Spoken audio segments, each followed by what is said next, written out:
Greetings, Cap fans, and welcome to episode 297 of the Captain America Comic Book Fans Podcast.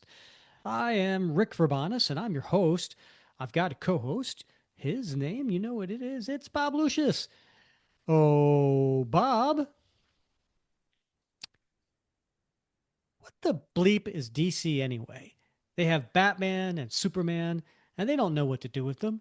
That's like being a porn star with the biggest bleep, and you can't bleep. I don't know who that is, Rick. I don't know who you're associating with. Where does that?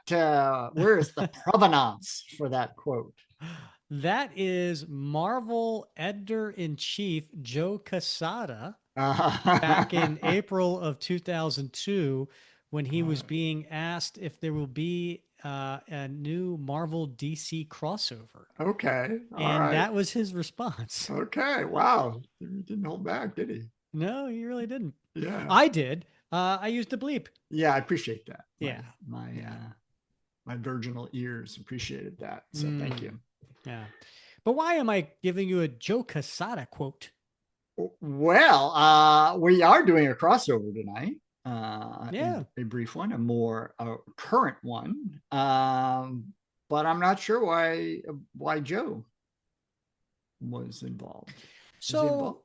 no, we're just talking about Marvel and DC crossover. Okay. So, you probably noticed, like, there was a whole bunch of them in the mid to late '90s, Yeah. and not just Marvel and DC, but there was with Image and Ultraverse, and Yeah. like, there was a Sure. lot of them, Yeah. and so what had not happened by that time was the JLA Avengers crossover. Uh huh. And that was something that had been in the works since early 80s. Yeah. And but lawyers get involved and things like that. So Uh huh. um when joe joe his theory was that it was better when Marvel and DC hated each other because a hostile corporate rivalry uh, really pushes both of them, Mm. for to make better product. And so that was the I guess the impetus behind the the really strong negativity to Interesting. doing crossover. Yeah. I'm not sure if I buy that, but I do get the sentiment. So Mm-hmm. yeah.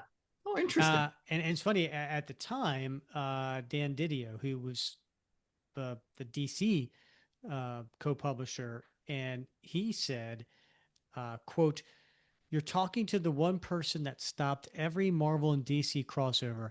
When you're in competition with other places, you have to take pride in your own work. Crossing over means you're pretty much admitting defeat. You're admitting that sales are down. What do you do after the big moment?" Huh. Yeah. Interesting. Yeah. So those were the people who were in charge of Marvel and DC at the time, Yeah. and they had strong opinions. They sure did. They sure did. Huh. Well, thanks for sharing that little bit of comic history with us, Rick. Absolutely. I got a little bit more. We'll get to that in a minute. But Okay. Bob, how you doing? Well, Rick, I think we have to address the elephant in the room. Hmm. And I think on behalf of obviously myself and all of our viewers, Mm-hmm. we want to know, are Yes. you on the run from the law? No, why? You look different somehow. I can't put my finger on it. It might have been the uh, glasses. uh-huh, uh-huh. Um, oh yes. No, well, you've seen me with readers before. Um, and I've had my new glasses in recent Are weeks. those new earbuds? No, Maybe that's it. no, No? no, Okay. it's not it. Yeah. Um, well, if you remember when we were kids and there was that you go into the toy aisle of the store and Yeah. hanging on the pegs for all those little cheap toys, and one of them was the magnet, and then you had the little black specks, and you had a guy with the bald head, and you'd shake it and you try to make hair or a beard, and you moved stuff around with a little wand. Do you remember that? Okay, I don't, but yeah, I think I do actually. Now that you mention it, yeah, Yeah, yeah, yeah, yeah. it's coming back to So me. I'm the guy who lost all the magnet hair. All right, Yeah, okay, all yeah. right. So you're not on the run. No, no, no, no. Okay, well that's good. No, That's a relief. I shaved off my goatee, Yeah, which for people who are watching this on YouTube or on Spotify, this might be coming a little bit as a shock because we are closing in on 300 episodes, and yeah, this will be the first one I've done without the facial hair. yeah. I like it though, Rick. I like it. You Do look you? young and fresh. Hmm. Like, if I wasn't very, you know, I Heterosexual male. yeah, that's what I was going to say. Like, And I put a big smooch right on those oh, fleshy, smooth cheeks right there. I But will tell you, my wife, she does appreciate. does she? She's like, oh, Yeah. you know, All right. All yeah, yeah, right. yeah. Yeah. So, Well, I get it because my mhm. wife knows on the weekends if I shave, it's sexy time. Yeah.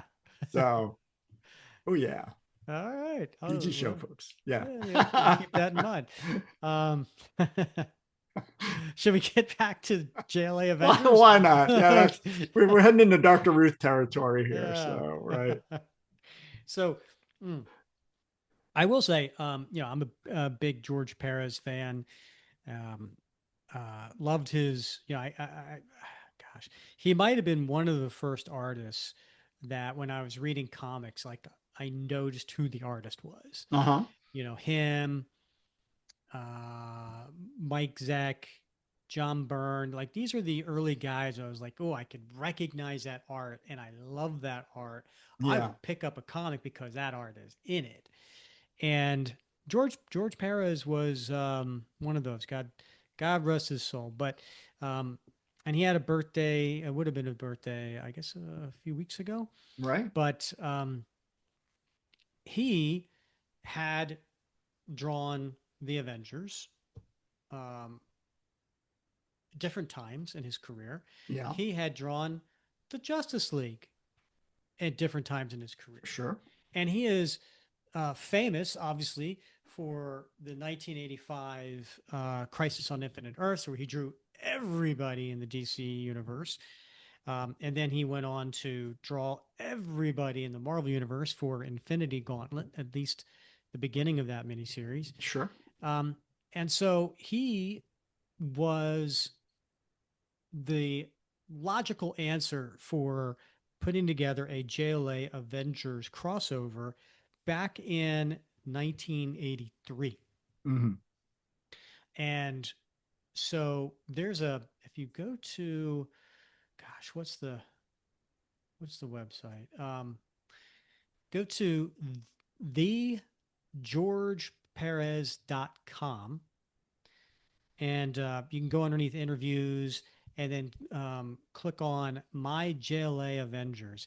And he essentially has a little bit of a history there. And he was talking to Mike Cotton about, and this was, I guess, right when he finished drawing and inking JLA Avengers #3, and that is the 2000 um, Mm-hmm. 8 or 2004 edition. Anyway, that one, right? Yeah. And but before that, he had penciled. I want to say it was something like 21 pages of a story back in 1983 that was written by Jerry Conway. Mm-hmm. And anyway, he's penciling away this story, but then Jim Shooter, who was the editor in chief at Marvel at the time, got the story and was like, "No, I don't like this at all." They needed to restart it. I think Roy Thomas got involved. Anyway, eventually they just were like, "Nope, we're not doing this." And then there's these 21 pages of unpublished JLA Avengers that he had done. And um, so then fast forward 20 years later, and Marvel and DC finally said, "Yeah, all right, let's go ahead and do this," even though Joe Quesada a couple of years Mm-hmm. before Mm-hmm. had made that comment. Sure. Yeah. Wow, that's quite a background. I'll definitely have to check out the georgeperez.com website and check those out. Yeah, it's really cool because he has like a little bit of a diary of Uh-huh. like um, 1999, 2000, 2001, 2002. Like he has like this ongoing diary of everything that involves JLA Avengers and why it didn't move forward and what he was hoping for. So, but we were finally blessed with the JLA Avengers story by Kurt Busiek and penciled and inked by George Perez. And I'm very fortunate because I own 2 pages of it. And of course, both pages feature Captain America. Um, but yeah, it's an amazing crossover. I have an idea, Bob. Yeah. How about this? Okay. I know we were going to cover Wonder Woman, Captain America, Yeah. the 8 page story, and we're going to do Right. that. Yeah.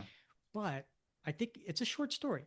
We It have a little is. extra time afterwards. Yeah. I think it would be fun if you and I talk about our favorite Captain America crossover stories. Oh, Captain America crossover stories. Okay. All right. Yeah. All right. Well, there's not a lot of them. So No, well, narrows it down considerably. So yeah. yeah, yeah. All right. Well, stories that have Cap in it. I mean, Okay. he was Yeah. in the Avengers, so Yeah. Yeah. All right. That's good. All right. All right, That's fair. all right. Should we get to today's story? Let's do it. All right. So there was a Marvel DC one shot crossover that came out, and then a DC Marvel one shot that came out. And the Marvel DC one came out first, which was Deadpool Batman. Mm-hmm. And that was the headliner story. And it was written by Zeb Wells with art by Greg Capullo. Um, and yeah, it's a fun story.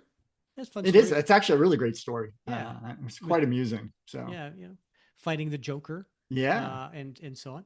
But there were a bunch of other stories that Yeah. were in this particular one. Some of them are kind of silly, some of them are more serious. But there's a Jeff and Crypto story, which is kind of silly, written by Kelly Thompson. But then there's like a Daredevil Green Arrow story written by Kevin Smith and art by Adam Kubert. There's a Rocket Raccoon and Green Lantern story. And then get this, Bob, there's an Old Man Logan and Batman the Dark Knight Returns by Frank Miller. Yeah. And a couple other things. So, but to me, I think the fact that Captain America Wonder Woman gets top billing, Sure. for all of these uh, other stories after Deadpool Batman. Yeah. I will point out, though, silly as it may be, the Jeff and Crypto backup story, the art is by Guri Hiru. And I don't know if you're familiar with their work, but I think it's two sisters, Japanese. And they are perhaps well, they do a lot of manga stuff, but they're well known for the Superman versus the KKK graphic novel. Hmm. Came out, I don't know, 15 years ago. Amazing graphic novel. But they also did a one-shot Captain America story that they illustrated that is among my favorites. So a cool. They've got a cool thing going and a really cool style. Oh, interesting. I'll check Yeah. that out. Um, and I do notice the lettering in every one of these stories. Joe Caramagna. Our friend. Yeah. Yeah. Yeah, he was on the show. Gosh, it's been a couple years since we've had him on It the show. has. Yeah. It had to been around 170 or something. It was actually 191. Oh, all right. Good close. It was Yeah. close. Yeah. You're in the same ballpark, same Yeah. year. So yeah, if you want to check out, if you're ever curious about what a letterer does in their process, Joe Caramagna, uh, he was very forthcoming. He Yeah. was a It's great educational. chat. Yeah, Yeah. yeah, and he's also a writer too. But check that out, episode 191. All right. Um, let's leap over to Captain America and Wonder Woman. So Is that a I reference to my shirt, Rick? Leap over? Nicely done. be proud of that.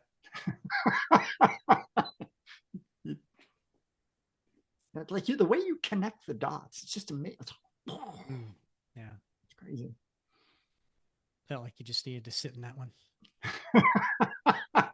Uh, there is a very cool alternate variant cover for this uh, Deadpool Batman, and it has Captain America and Wonder Woman on it by Terry Dodson.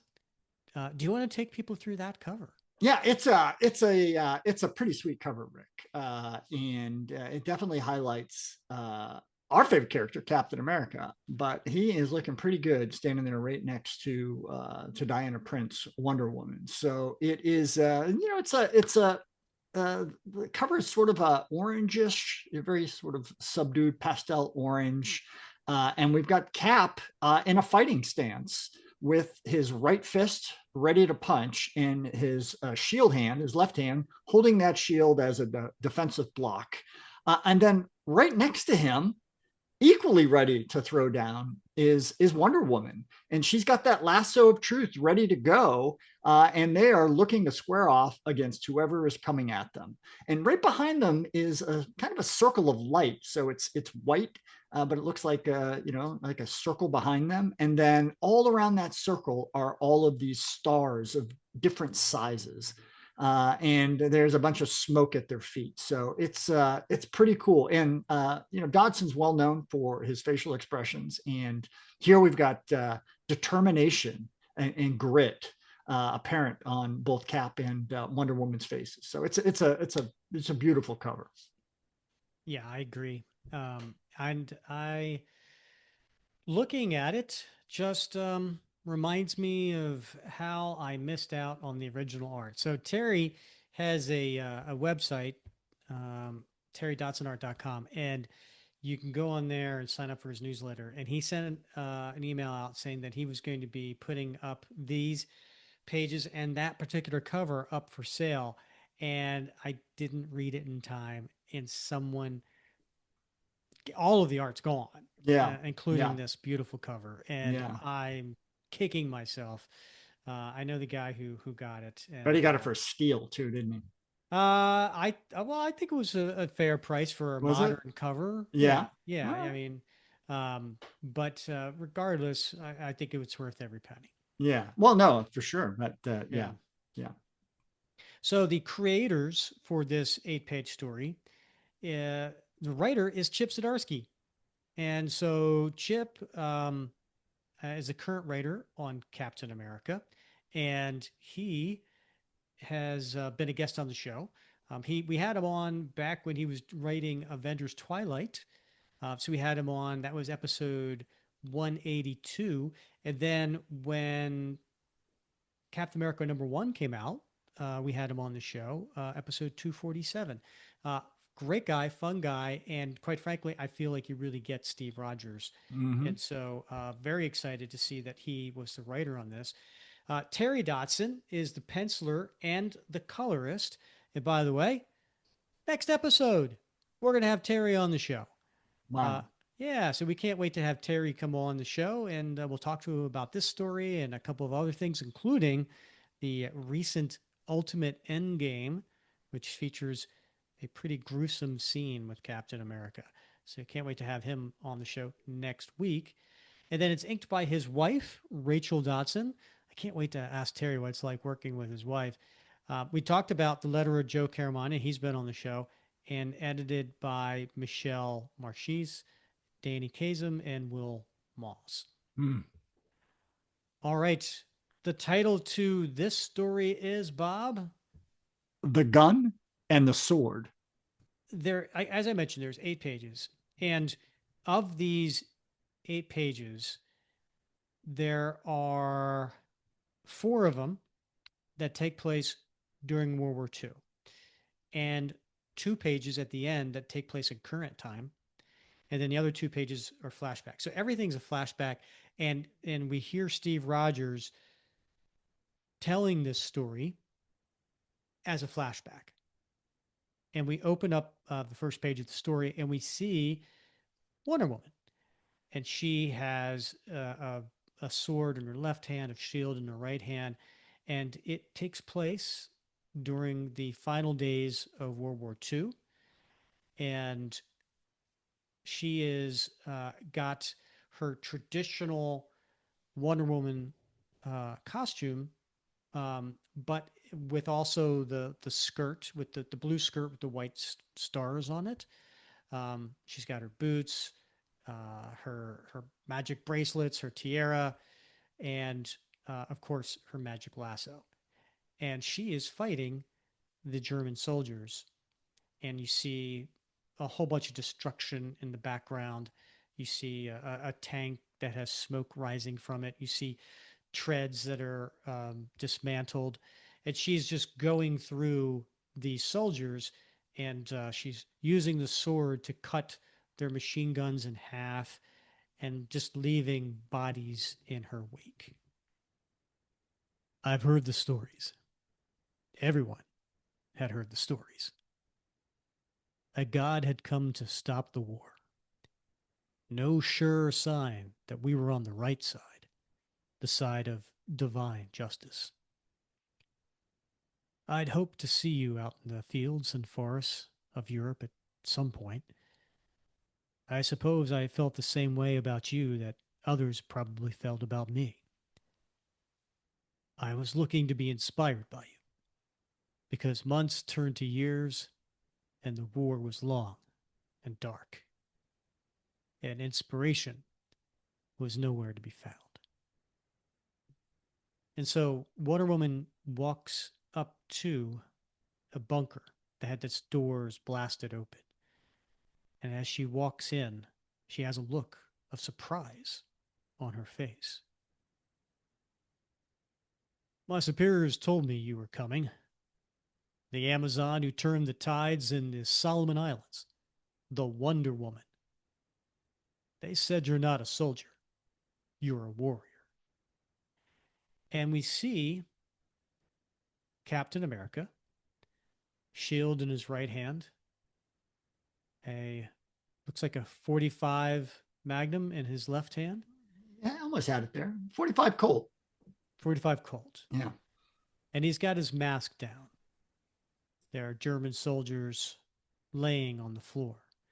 And in the bunker, we see the red Nazi flags with the white swastika in the middle, with the white circle and the black swastika around it. And kneeling in front of Captain America with a gun pointed at his head, but he's got his hands covered over his face. It's Adolf Hitler. And he says, Bitte nicht, which translates into, please don't. They said you're not a soldier. You're a warrior. A warrior for peace. And she puts her sword and she sheaths it. For justice. And then we see Adolf with his hands up, pleading, Ich gebe auf, which translates to, I give up. My German isn't very strong, but it sounds like he's surrendering. Millions dead, friends, people I love, all because of him. And he lowers the gun at Adolf's head. It still hurts my heart that that was our first time meeting. You seeing me at my lowest. Hitler's death didn't end the war right away. There were still his generals, his minions. One of them killed my best friend and plunged me into icy dark water. And we turn the page, and what do we see, Bob? It's that classic scene from Avengers 4, Rick, where the Avengers have recovered Cap's frozen body from the North Sea. and thaw him out on board the submarine. But in this case, not only do we see Thor and the Wasp and Iron Man, but we see Superman and we see Wonder Woman leaning over Steve Rogers. And then I went to sleep and woke up to a world of heroes with you as our beacon, still the same, unchanged by time. Do you remember what you told me when I asked why you still walked man's world so long after the war? We're all one world, one universe, one fight. And that fight never ends. But it ends for all of us, gods or not. We fought together and lost people together. And these next two panels, we see some really classic scenes from Marvel and DC Comics. Mm-hmm. One is uh, the Marvel and DC heroes fighting Galactus. So not only is the Fantastic Four, but we also see Wonder Woman and Green Lantern and Starfire fighting Galactus. And then the bottom panel is the classic scene from Crisis on Infinite Earths where Supergirl dies and Superman is cradling her broken body in his hands. And in the background, we see Wonder Woman um, and Dr. Light from DC, but we also see Cap and Hulk and Storm and Spider Man. And Captain America is consoling Wonder Woman. So many people. Then we go back to that original scene in the bunker. And Steve is still pointing the gun at Hitler. He doesn't deserve the gift of life. No, he does not. One bullet. That be all it takes. You're right. 9.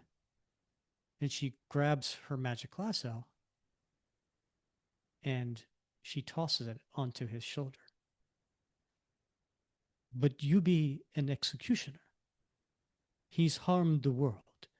Let the world have the satisfaction of determining his fate. You carry a sword. What else is that for except for killing? One bullet. I've heard the stories of you as well, of Captain America. I saw those stories flicker across a screen in man's world, and I was moved to stay, to join this fight.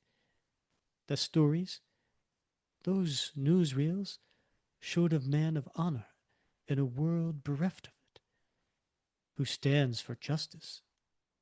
Do you truly wish to kill this man? And with the magic lasso of truth touching Steve, of course he can't lie. And he looks at her. I do. Then one final question. Is this right? Is this justice?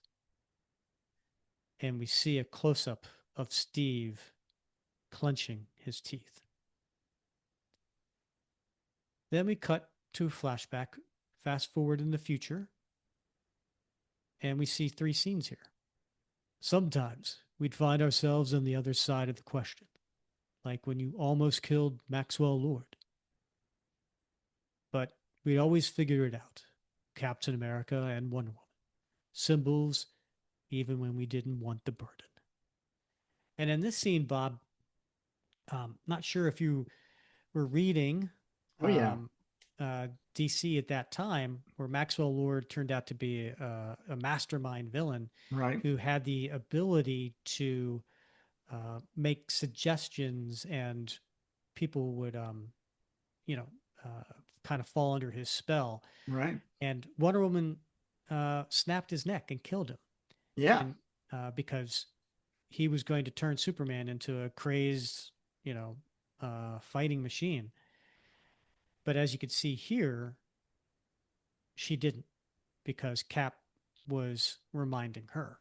Right, and it mirrors that action as well, because in that original Infinite Crisis comic, it was Superman who did try to kill Wonder Woman, who was under the spell, and he had Superman's neck was injured by the lasso of truth, and where he was bleeding, and Cap, obviously, we can tell that he has gone through a similar sort of ordeal trying to kill Wonder Woman, and he's grasping his neck, just as Kal-El grasped his. So it's a really cool throwback to that story. Yeah, it's a nice mix mash. Just like this next panel. There were moments when it seemed like the world didn't share our vision of what was right, like with the Superhuman Registration Act. But you never wavered. You were my constant. Love this panel Yeah. because, from Civil War, was it issue 2? Right. Yeah. Um, right? Yeah. I Or think issue so. 1, I can't remember. Where Cap leaps out of the shield helicarrier Yeah. and commandeers on top of a jet and kind of rides it like a surfboard. Right. Yeah. But in this case, he's riding the invisible jet powered by Wonder Woman as Yeah. a So surfboard. cool. Yeah. Very cool. And then the third and final panel, we see uh, almost like a JLA satellite headquarters, overlooking the Earth. And there's Wonder Woman and an aged Bruce Wayne Batman sitting on a couch, toasting, it looks like a lemonade. And Steve's there, and sitting on his lap is a female Robin. Now, when I first saw this, when I Yeah. saw I thought maybe it was the Batman Robin from Dark Knight Returns Yeah. because he's older and she's a female. But it turns out that's not the case. Right. This is Wonder Robin, Right. who Trinity. who is the daughter of Wonder Woman. Yeah. Yeah. Yeah. Very cool character. And relatively new character as well, created by Tom King. But it's a yeah. I think she's going places. Our lives intertwined felt like fate. No matter what the universe has tried to do to keep us apart, we found each other. We made each other better. Cut back to the bunker, and we see the two of them standing there. And Cap looks at Hitler and tosses his gun. It's not justice. Let the world end this monster together. Others will want to do what you almost did. I can take him with me to Themyscira, guard him until his trial, and Nein! And Hitler goes after the toss gun, crawls towards it, grabs it, and says, Blut und Unra, which translates into blood and honor. And he puts the gun up to his chin. Sieg Heil! And that's all we see of Hitler. Cut to the next page. And I like this juxtaposition because we don't see Hitler pull the trigger, but on this next panel on the next page, we see a fire being shot and it hitting Steve Rogers point blank in the chest where he drops the shield. Yeah, that's very, very cool. And we see in the background this monster made up of various Marvel and DC galactic type of entities, right? Like there's a Thanos, there's a Darkseid, who's the middle guy there? I can't tell, to be honest with Yeah, you. but they're gigantic, Yeah. and it seems like they're on a moon right now or whatever. And Steve goes falling into the crater, and Wonder Woman, who's wearing her golden armor, turns and runs towards him, shouting out, Steve! And now we're here. on the edge of everything, seeing infinite universes, all struggling for survival. I'm dying, and the only thing that's making me sad is seeing all the universes where we never meet. You can, I'll get you help. You can be saved. You already saved me from the moment we met. And he's holding the lasso, so you know he's telling the truth. And we've been saving each other ever since. You put down the gun, and I put down the sword. The infant verse is crumbling, Diana. You have to defend it, and the monster destroying it. He needs to be brought to. And he passes, and Diana finishes the sentence. Justice. And then retreated to over a half-page splash of her picking up the shield and leading the troops. And we see different versions of Hulk and Batman and Black Cat and Human Torch and Green Lantern and Captain Marvel and Superboy and Iron Man all behind her as she uses the shield and the lasso and she flies off to fight for justice. The end. Wow, that was an amazing story, Rick. In I 8 pages. I know, right? Yeah. Chip and Terry could tell a good story, right? Yeah, they can. Yeah. Man, just a combination of writing, but just the art in almost every page has a close up or some perspective of Wonder Woman or Steve Rogers' face that just conveys all of the motion, all of the Mm-hmm. emotion. Yeah.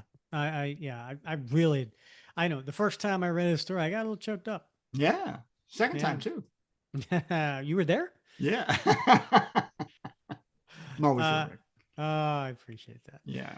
Um, I mean, there's so much to like about this story, right? I mean, there's the element of where Steve and Diana are always there for each other, Uh-huh. and they seem just to be like a natural pairing, both to be symbols, and but both want to be inspired and have been inspired by each other, Right. and um, and by doing that, they've kept inspiring each other moving forward throughout their their relationship together. So there's that element which I enjoy the story. I mean, the storytelling itself, uh, it's you could have told a Wonder Woman Cap story in a lot of different ways, Mm-hmm. but I can't think of one better than this one. Yeah. Right. Yeah. No, I think you nailed it. I mean, the relationship that has been painted in these 8 pages seems natural. And it's interesting, right? Because we often think about DC and Marvel, and we think, oh, who's the corollary of Cap, right? Oh, it's Superman, right? They share so many similarities, outlook, and who do we want to see Cap go up against? Batman, right? Because they got fighting styles and all that. But the pairing of Wonder Woman and Cap, like just jumps off the page here as like, why haven't we seen this before? Right? It seems like a natural fit. And I can't wait to talk to Terry about this because I got to imagine it was a lot of fun drawing these classic scenes from Marvel and DC, stories over the decades, Yeah. but adding his own kind of touch to it and kind of mishmashing them together with Marvel and DC characters. I mean, that had to be a lot of fun, right? Right. Yeah. It's so many of these scenes are, as you said, are classic, but they're switched up in such a way. Like, what if Cap had been there? Mm-hmm. All right. And that's really cool to think about. Or what if Wonder Woman had been there in the case of the helicarrier and the invisible jet? So, yeah, that had to have been super fun to do that. Yeah. And man, uh, and the art is just so gorgeous. Wonder Woman's gorgeous here, Rick. Yeah. All right, I go first You do, yeah. on favorite panel. This could be tough. Um, I I had a hard time picking a favorite panel here, but I'm going to go with page 3, Uh-huh. first panel, with Cap coming out of the ice and the Avengers are there and Superman and Wonder Woman. Yeah. I just love how Terry drew Wonder Woman. Like that look on her face, like, okay, everything's going to be okay. Cap's here, and like she just looks so pleased, but determined. I Yeah, mean, there's a look, right? yeah, Yeah. like everything's okay with the world, Yeah. like like this is going to be good. We're going to kick some butt. Yeah. Yeah, it does have that look on her face. It's just it's a Yeah, very compelling look there that yeah, he's rendered. and of course, anytime you get Cap coming out of the ice, that's a classic scene. So that just makes it a lot more fun. Yeah. Yeah. Well, How I gotta about tell you, I'm going with the one 2 panels below it, Rick, and that is, as you said, the cover from Crisis of Infinite Earths #7 with you? Mm-hmm. Superman cradling the dead body of Supergirl, and as you pointed out in the back, we have Wonder Woman, and she's got her hands up to her mouth. She's shocked that Supergirl's passed, and Cap has his hands on her arm, comforting her, consoling her. And I think this is an amazing mashup of just a classic cover. But again, like what if Cap had been there? No, it's a good one. And I can't tell, is Hulk crying or laughing? I think he's howling in Okay. grief. Yeah. Is that is? Okay. Yeah. I don't know. All right. Well, what's going on your t-shirt? Well, it's 2 pages later, Rick. It's that center panel. I gotta have Cap surfing Ah, the you invisible stole jet. mine. Yeah. You stole mine. That was my t-shirt. Was it real? Oh, that would be and I was just telling, my wife tonight that we're doing this show, and I'm like, gosh, I wish I had a Wonder Woman, t-shirt. I don't have any Wonder Woman t-shirt, but I could have the best of both worlds with this t-shirt, I know, right? right? I mean, I wanted to have both in there together walking around on my t-shirt, but now I can't do that because you stole it. Uh, All right. How about this? I'm going to make a little switcheroo here. all right. I'm going to say that Cap coming out of the ice, I'm putting that on a t-shirt. All right. All Okay. right. Yeah. Because I think that people look at that going, something's not right with your t-shirt because they don't know the story, maybe, Yeah. and they see, the Avengers with Wonder Woman and Superman. So I think Yeah. I'm going to put down a t-shirt. So I'm making my favorite panel. Yeah. I'm going to go with page 2, first panel, where you've got the first appearance of Cap in this story, and he's holding a gun over Adolf Hitler. Mm. Because I'm sorry, how can Hitler on his knees crying for mercy Yeah. not get a nod here as as a favorite? Yeah, yeah, and I think really, a cool thing about this is, like, we don't like to see a lot of Cap comics with Cap holding a gun, right? No, That's not his right, thing.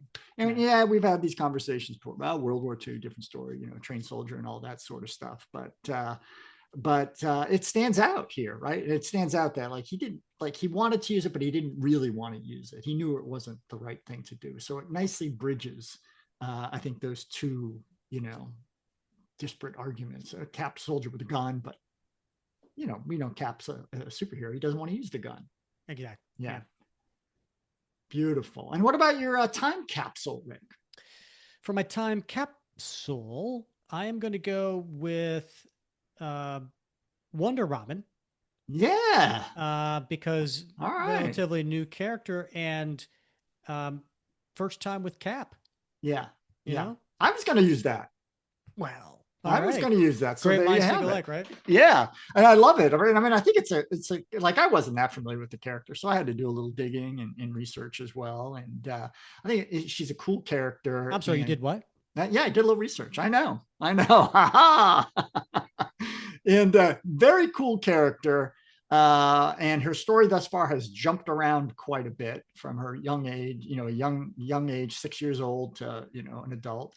But there was a recent comic that just came out, Trinity #1. I think it was in April, and it looks really cool. Actually, I think this is going to be a great character, and to see this character who might really take off.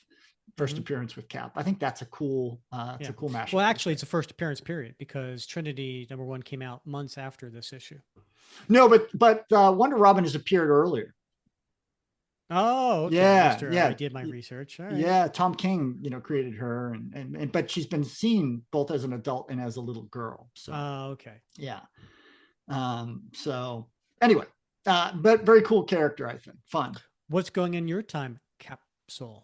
Well, I think it has to, if I'm not mistaken, isn't this the first team up between Wonder Woman and Cap?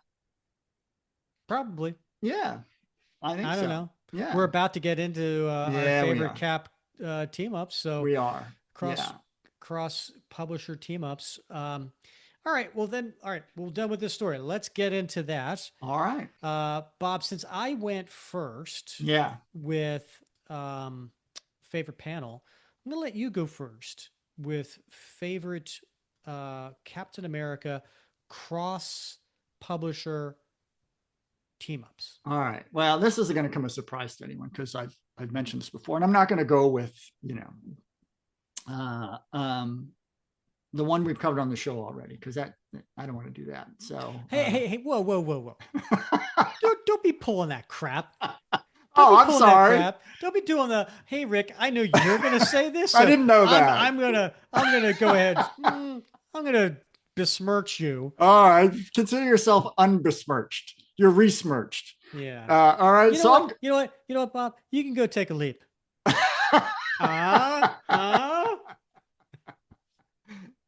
Awesome. I love it. So I'm going with the DC versus Marvel Comics 4-issue miniseries that came out. 1995-96 time frame. Right. Yeah, I love that. And I posted about it recently in the Facebook group because it's got some just stunning art. And I think the story is really fascinating, right? Because it's about these two brothers that each represent the DC and the Marvel universe, and basically they pick their champions, and things get a little out of hand. And then there's a whole new character called Access, and there was some crossover series led by that character. But it has some great fights between Batman and Captain America, #1, which is compelling with great art by Dan Jurgens. But also a lot of the fights were not all of them, because there were like 11 here between different champions, but I think it was like 5 of them were up to like comic readers to vote on at their local comic store to see who would prevail, which is the only way the Batman was going to beat Captain America, by the way. Right. So, I mean, I think that's obvious. Well, I think it was just it was a slight thing, right? Because like something got knocked off balance when there was some water, right? The sewers and yeah. And then the other cool thing about this series was that it led to the Amalgam universe. And we had a lot of great, in fact, the Amalgam universe was featured in this 4-issue miniseries. And then we had a lot of, one shots that came out of that series as well. So just a lot of fun stuff. And I just really enjoyed the story. And the art was just top notch. So for me, this is probably my favorite crossover. Okay. All right. Very nice. I don't disagree, other than the fact that Cap lost to Batman. So yeah. I wouldn't have picked that one. So I'm going to go with the same year, 1996, with the John Byrne one-shot, Batman and Captain America. Yes, we did cover it. In fact, that was like 2 years ago too, wasn't it? 2.5 years ago? How long ago was that? I'm afraid your timetable is slightly off, Bob. It was 5 years ago. March of 21. Have we been doing this for 5 years, Rick? Yeah. Yeah, we did it way back in episode 16, Bob. Oh my gosh. I keep thinking we're like, it's just been 2 years. It doesn't matter how many episodes. We've only been doing this for 2 years. Yeah, exactly. Well, it's a sliding time scale. It is.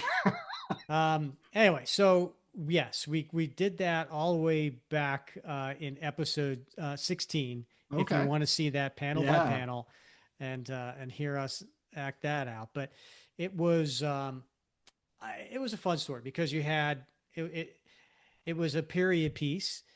Took place at Gotham City. It took place in the battlefields, in World War II. Hmm. You had the Joker, you had the Red Skull, you had Robin, you had Bucky, you had Easy Company, you had the Howling Commanders, Commandos. You Yeah. had, so many different cool things. And then John Byrne art. Yeah. John it Byrne, was, everything. yeah, it was still I think he was still at the top of his game doing that artwork, and so it was a really cool story. It was fun. Um, I still love and talk about Batman versus Captain America. Of course, they have to have that little fight in the beginning, Sure. Yeah. but at that point, Yeah. they were like, okay, I could see this style and this style and this style and this style, and neither of us are going to win, Yeah. Right. Yeah. and so let's just not fight. Yeah. So that was kind of cool. The only way to win, Rick, is not to play the game. Mm. Yeah. It's also how you can never win Yeah. if you don't play the Right. game. And also had that great, pair up between the Red Skull and the Joker, right? Yeah, yeah, yeah. There's, Especially when the Joker he realized he was a Nazi, yeah. and he was like, "I might be a crazy lunatic, but I'm an American crazy lunatic." Right. Yeah. Yeah. Yeah. All right, Bob. What's next on your list? Oh my gosh. Well, I can't think of any others, Rick. God, someone really did their research. Well, I did, but I picked out some of my favorite crossovers, but they don't necessarily have Captain America in them. So I'm sorry. What's the title of this show? This I podcast? I know, I know. I just Why didn't. would you do that? I don't know. I didn't think there were that many crossovers that had a prominent role for Captain America. I know that the current Spider-Man Superman book has a great splash page that features Captain America along with Wonder Woman. Uh, um, but No, but I mean, he's played a role. I mean, like we were just talking about the George Perez JLA Avengers, which came out in yeah, 2003. which we've discussed. Yeah, I mean, he has a prominent role in there, and Cap and Batman they briefly face off, but again, quickly recognize that each other's, Sure. Yeah. respected their, each other's skills and just didn't do that. But that was an overall just amazing story. There was the Prime Captain America one shot. They also came out in '96. This was from the Ultraverse character Prime. Ooh, Do you all remember right. him? No, I don't recall this issue. Tell me So more. so in Ultraverse, well, it was by Malibu, Uh-huh. and Malibu came out with their own series of superheroes. And rum, if I recall. Yeah, that's right. So eh, uh, Ultraverse was like Malibu's version of, I'm sorry, Ultra Force was the Ultraverse version of the Avengers. Okay. So basically, it was a lot of different characters, and they came together and they formed Ultra Force, and it was co-created by George Perez. Okay. And so in '95, I think it was '94, Marvel bought Malibu. And so you had the rights to all the characters, All right. but Malibu was still its own distinct universe, Ultraverse. And then they had this Avengers Ultra Force crossover, like it did two one shots. And I think it was called Black September or something like that. Oh, interesting. And Loki, and then the Cosmic Elder Grandmaster Uh-huh. did like this. They had this like an Infinity Gem, Yeah. and they had like a contest of champions where Ultraverse and Avengers had to fight each other. So Cap was leading the Avengers at that time. And then there was a one shot, which was Prime and Captain America. Now, Prime, do you know anything about that I character? don't know. So think of like Shazam. It was like Okay. a young boy who Yeah. becomes like a superhero, Uh-huh. and Prime is basically like the Superman of the Ultraverse, but he's a young boy. Mhm. And so it was done by art by Norm Brayfagle, who was Yeah, like yeah, a Batman artist, yeah. Detective Comics, I think. Anyway, so there's a one shot for you to check out. It's a Prime Captain America from 1996. Yeah, I was completely unfamiliar with that book. So thanks for pointing that out. That I'm gonna check that out tonight, actually. You probably were going to go down a path when you were talking about the amalgam universe. Mm-hmm. Did you want to bring up the Captain America amalgam? The Super Soldier? Yeah. Yeah, Super Soldier's a great, cool character, right? The amalgam between, again, the amalgam between Superman and Captain America. So, and I think, if I'm not mistaken, were there two? They did a sequel. There were two one Yeah, shots. Yeah. yeah, two one shots, right? Yeah. Yeah. So, yeah, very cool concept character. All the amalgam characters were pretty cool mashup. Batman Wolverine mashup, and yeah. Dark So, Claw. Dark Claw, yeah. And there was a couple of others. There was again that 95, 96, 97. That and this is why Joe Quesada made that comment. Yeah. In 97, there was a Marvel Wildstorm crossover, and it was called World War III. It was like a 4 issue crossover event where all of the Marvel universe merged with the Wildstorm universe, Uh-huh. and then Captain America and the Avengers fought along Wildstorm team, which was like Wildcats, Cyberforce, to stop this Skrull Damonite alliance. So that was a mini series, and then I'll give you another one, Bob. All right. Writing these down, buddy. 2007, Marvel and IDW did a crossover. New Avengers, Transformers. Oh my gosh. It was a 4 issue miniseries published with Marvel and IDW, and where the Autobots and Decepticons come on Earth, and Optimus Prime and the Autobots they team up with the New Avengers to stop Megatron, who has built like some sort of like device to siphon mutant energy in Latveria. And then Captain America is featured prominently as the tactical anchor for Earth's heroes. Hmm. And it heavily features panels with Steve Rogers fighting side by side with Optimus Prime. Wow. Wow. Now I got to tell you, I'm not a big Transformers guy, but you've sold me. So, Yeah. Oh, yeah, it is more than meets the eye. yeah.